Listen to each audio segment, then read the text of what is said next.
povo de Deus, mês de maio, mês de Maria, de maneira especial, nós devemos demonstrar um carinho especial pela nossa mãe, sobretudo no mês das mães, o mês de maio, e sobretudo o mês dedicado à Nossa Senhora.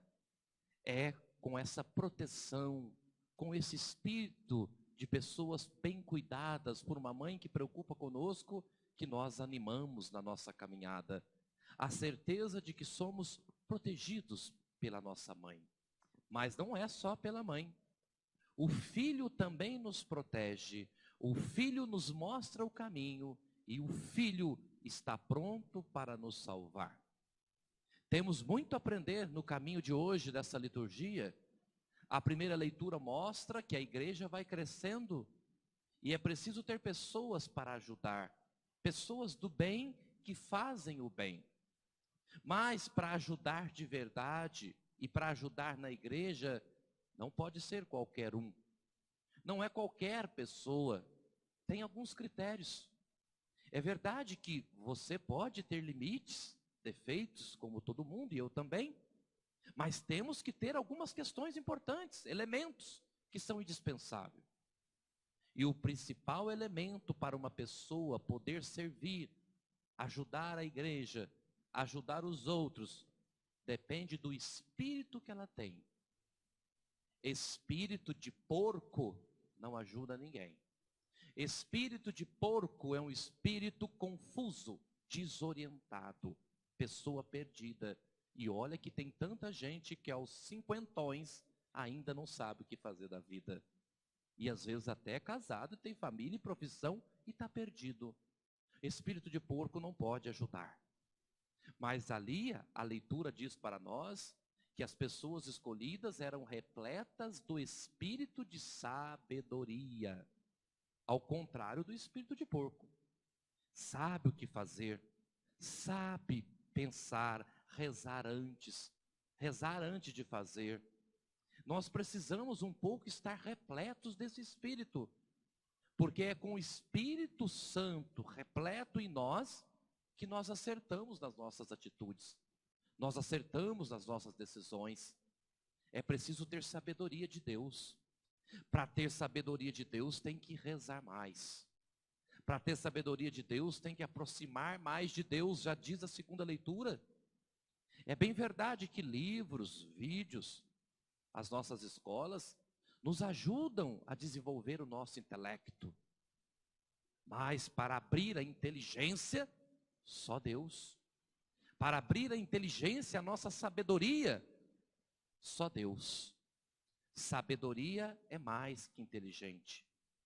Tem gente inteligente, gênio, que não tem sabedoria. E tem pessoas que são analfabetas, que são sábias, mais sábias do que aqueles que são gênios, inteligentíssimos, intelectuais. A sabedoria é tudo. E ela só é adquirida com o tempo e com a amizade com Deus. E por isso que a igreja, então, na primeira leitura, escolhe homens que são próximos de Deus, que têm sabedoria. Agora, quando nós entramos no Evangelho, aí nós aprendemos muito também. O mais interessante em nossa vida é você saber que você pode ser ajudado por muitas pessoas. Certamente você tem alguém especial, ou mais de uma pessoa que te ame muito e que te apoie em tudo, ou te apoie um pouco da sua vida. E pode ter certeza que na vida você pode contar com a ajuda das pessoas, mas tem coisas que ninguém pode fazer no seu lugar, nem nascer e muito menos morrer. O último suspiro ninguém vai poder fazer por você. O juízo da vida que você leva, nem o outro pode fazer. A vida que você tem é você que tem que responder. Pode ter a melhor pessoa do seu lado. Você tem que responder por coisas que ninguém pode fazer. E tem uma hora que a gente precisa aprender a caminhar com as próprias pernas. Tem uma hora que a gente tem que sentir a vida como ela é. E quando os discípulos foram percebendo que Jesus ia se ausentar fisicamente apenas, que ele entraria numa missão profunda, os discípulos então ficaram perturbados. com medos e inseguro. Ficaram desconfiados. É aquela sensação que nós temos, e agora, o que eu vou fazer? É nessa hora que você tem que se decidir. É nessa hora, é tudo ou nada, você tem que crescer. Porque é muito bom quando tem alguém te ensinando, mas difícil é a hora que esse alguém vira e fala, agora é você que faz. Quando alguém chega, vem cá, eu vou te mostrar como faz. Beleza, eu estou vendo o outro fazer. Mas quando ele para de fazer e fala, agora você faz. E aí? Às vezes é assim que nós temos que entender a vida. E aquele momento da conversa ali, Jesus estava dizendo, agora é com vocês. Eu vou para o Pai, vou cumprir minha missão, vou abrir o caminho, agora é com vocês. E vocês não precisam ter eu fisicamente, porque a imagem não é tudo. Tudo é o Espírito. Imortal, só o Espírito. O Espírito de Jesus vai estar presente no meio deles. Mas eles ficam um pouco confusos e preocupados.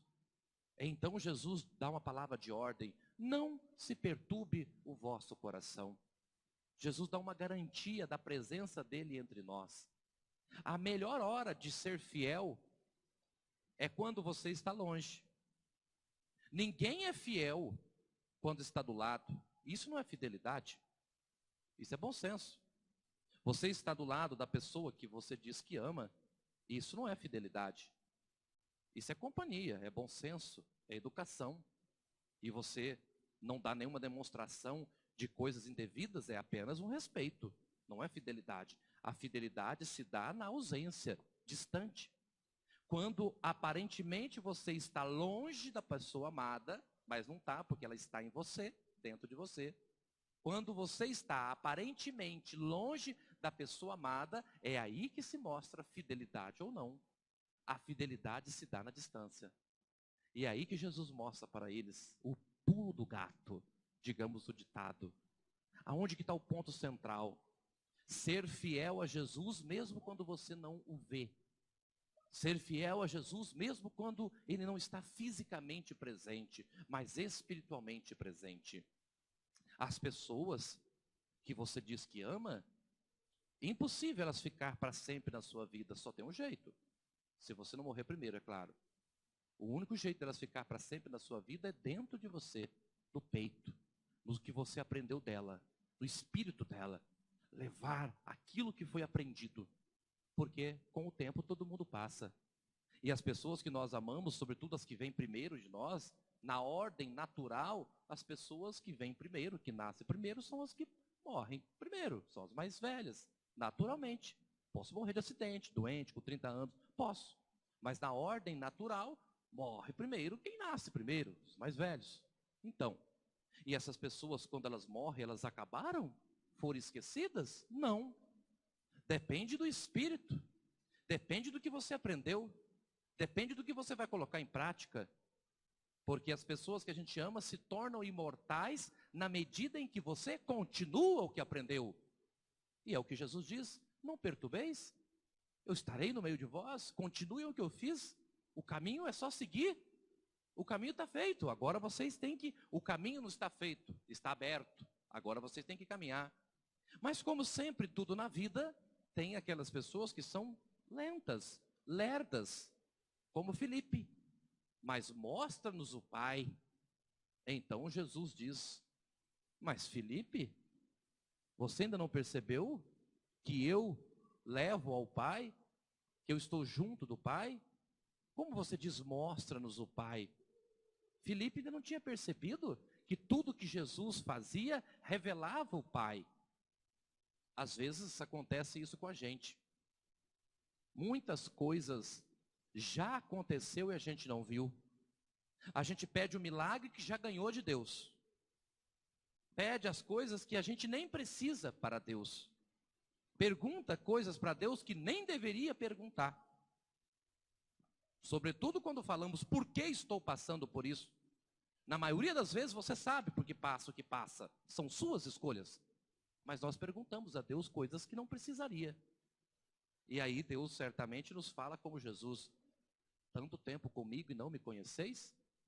E se você dizer, padre, eu nunca ouvi Deus falar isso para mim, é porque não rezou direito. Quando você reza profundamente, você vai ouvir Deus te chamar a atenção. Em algum momento a gente vacila. Em algum momento a gente é lerdo, em algum momento a gente é ingrato, em algum momento a gente é fraco, em algum momento a gente é medroso. E aí Deus vai te dizer: há quanto tempo estás comigo e não me conheceis? Este é o maior perigo do católico. Estar muito tempo na igreja, estar muito tempo perto de Jesus, sem o conhecê-lo. Isso é perigoso. E às vezes acontece em família. Pais e filhos que vivem perto e não se conhecem. Marido e esposa que vivem na mesma casa, é claro, e não se conhecem verdadeiramente. Duro isso. Há quanto tempo estás comigo e não me conheces? É uma chamada de atenção. Que adiantou o tempo de conversa? Que adiantou o tempo de plantio? Não colhi nada? Então, vale para nós. Cuidado. Não só com Deus, mas com as pessoas que você vive. Cuidado para não estar perto e longe ao mesmo tempo. Tem gente que está do lado, mas o coração está distante. Aí não adianta nada. E é interessante que Jesus deixa bem claro.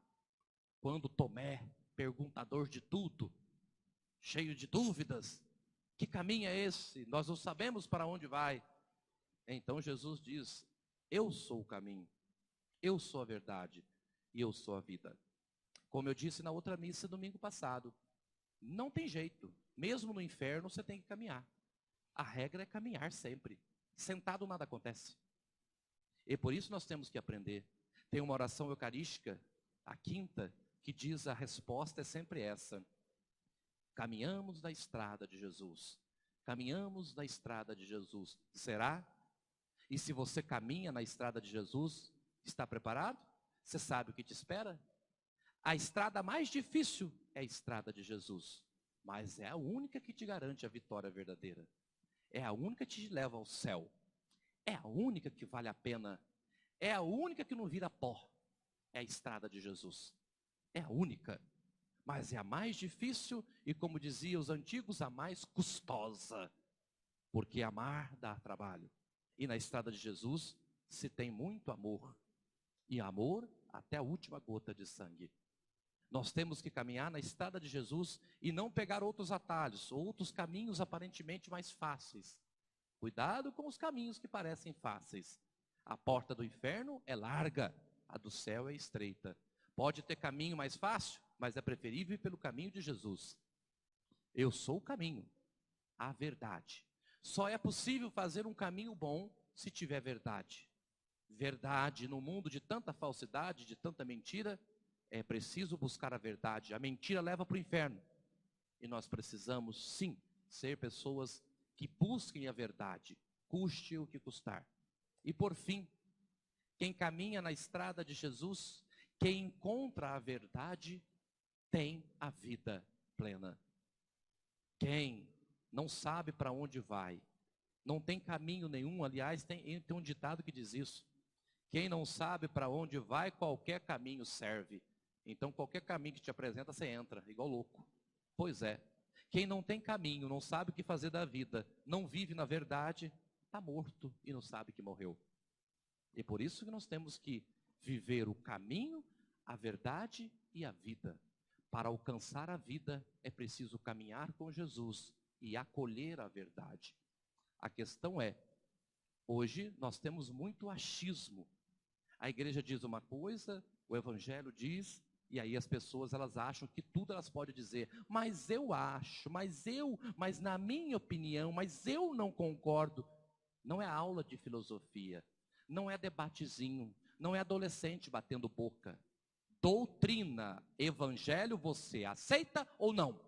Não tem que dar pitaco, opinião. Eu aceito ou eu não aceito? Verdade é assim. A verdade é essa. Você acolhe? Acolho. Não. Pronto. Não tem necessidade.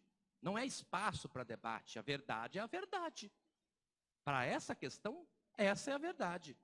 Jesus é o caminho, a verdade e a vida. Crê nele, acredita nele, viva como ele, se entregue por ele, faça tudo por ele. E entre na igreja dele. E pronto. Verdade, ou acolhe ou não acolhe, ou vive ou não vive. Não tem eu acho, isso eu concordo, isso eu não concordo, isso eu acho. De tanto achismo as pessoas se perdem. Nós temos que ter convicções, verdades que são imutáveis. Esse negócio de cada um pensar um tipo de verdade, a verdade se torna manipulável. Cada um tem uma ideia. A verdade não pode ficar refém de um ou de outro, cada um tem a sua ideia. A verdade é a verdade, imutável. A verdade. E nós temos motivo suficiente para olhar para Jesus e saber que Ele é a verdade. Aliás, é o que ele disse diante de Pilatos. E por incrível que pareça, Pilatos, com todo o poder do mundo, não sabia o que era verdade. Mas o que é a verdade? Como diz Padre Léo, que anta, tinha todo o poder. Na frente de Jesus, o que é a verdade?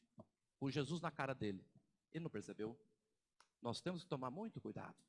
Às vezes a verdade está escancarada na sua cara, você ainda está fazendo pergunta que não precisa.